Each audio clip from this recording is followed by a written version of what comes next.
Hello friends, good evening. स्वागत है आप सभी का आपका अपना प्यारा यूट्यूब चैनल पवन पी के पाठशाला में।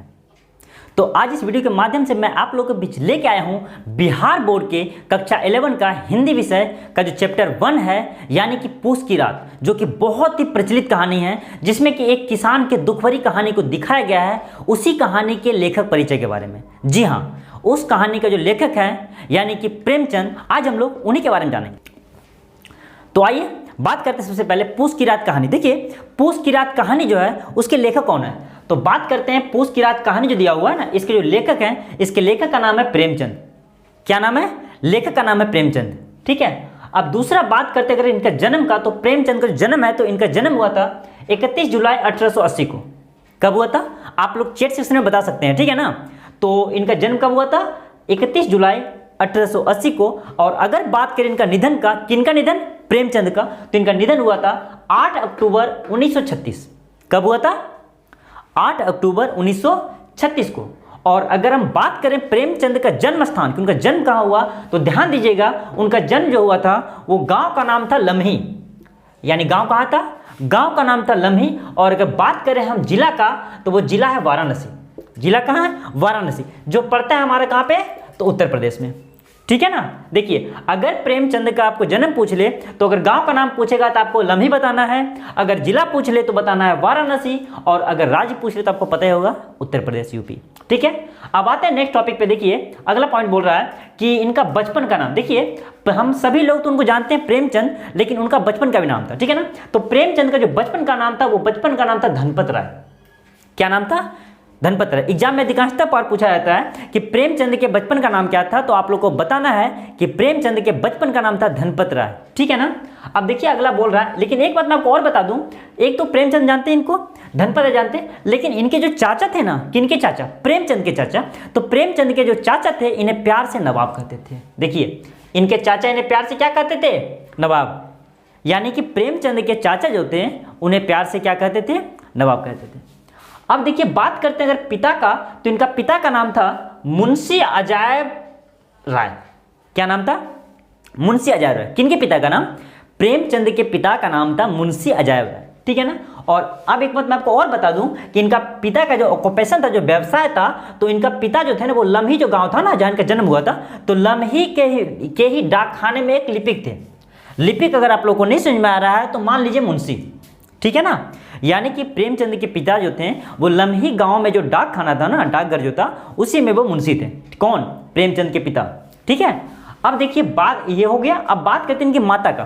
तो इनकी माता का नाम क्या है? तो इनकी माता का नाम है आनंदी देवी। क्या नाम है माता का नाम?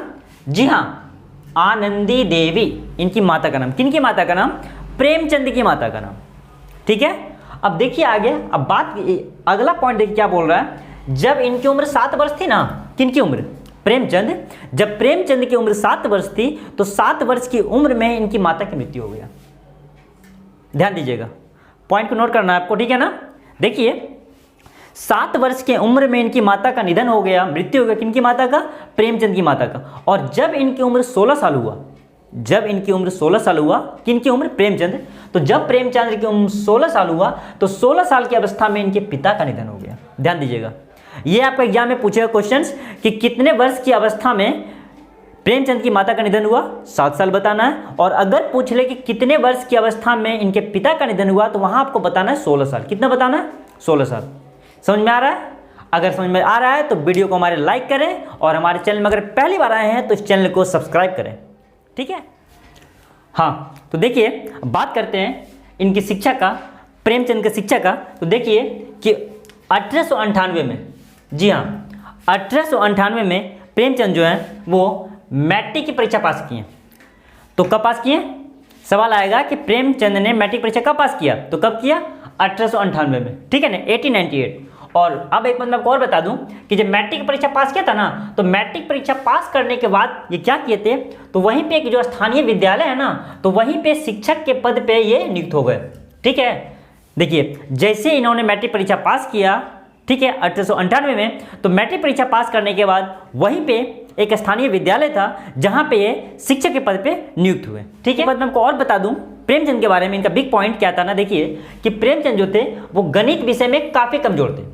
किस में कमजोर थे? गणित विषय। गणित विषय में काफ़ी कमजोर थे, जिसके कारण कि ये इंटर का परीक्षा जो था ना, इंटर, तो उसमें वे 2 बार फेल हुए। जब इंटर एग्जाम दिए थे ना, तो गणित विषय कमजोर होने के कारण इंटर ये 2 बार दिए और दोनों बार फेल कर गए। कौन? प्रेमचंद। ठीक है, देखिए इसके बाद फाइनली 1910 यानी कि 1910 में इंटर की परीक्षा पास कर लिए। ठीक है ना। देखिए 1898 में मैट्रिक दिया। मैट्रिक देने के बाद ये क्या किए, शिक्षक के पद पर नियुक्त हो गए। इसके बाद गणित में कमजोर होने के कारण इंटर में 2 बार फेल हुए और फाइनली वो क्या किया, 1910 में इंटर की परीक्षा फिर से दी और पास कर लिए। ठीक है ना। और इसके बाद अपना पढ़ाई वो जारी रखें और 1919 में ये इलाहाबाद यूनिवर्सिटी से बीए कर लिए। ठीक है, समझ में आ गया। अगर आपसे सवाल पूछ ले कि प्रेमचंद ने मैट्रिक परीक्षा कब पास किया, तो आपको बताना है कब बताना है। आप बताइए चर्चा सेशन में कब? 1898। और अगर पूछ ले कि इन्होंने इंटर की परीक्षा कब पास किया, क्या बोलिएगा? तो आपको बताना है 1910। क्या बताना है? 1910। और अब बीए की बात करें, बीए कब किया, तो बीए किया 1919 में। ठीक है ना। ये था इनका पूरा लेखक परिचय प्रेमचंद के बारे में। आई होप कि आप लोगों को वीडियो अच्छी लगी होगी, और अगर वीडियो अच्छा लगे तो प्लीज़ हमारे इस वीडियो को लाइक करें, हमारे चैनल को सब्सक्राइब करें और अपने सारे फ्रेंड्स के पास शेयर करें।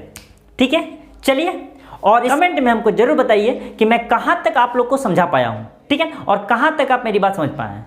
मैं आपका कमेंट का इंतजार करूँगा और मैं उसका रिप्लाई दूंगा आपको। ठीक है, तो मिलते हैं हम लोग अगले वीडियो में। तब तक के लिए धन्यवाद। जय हिंद।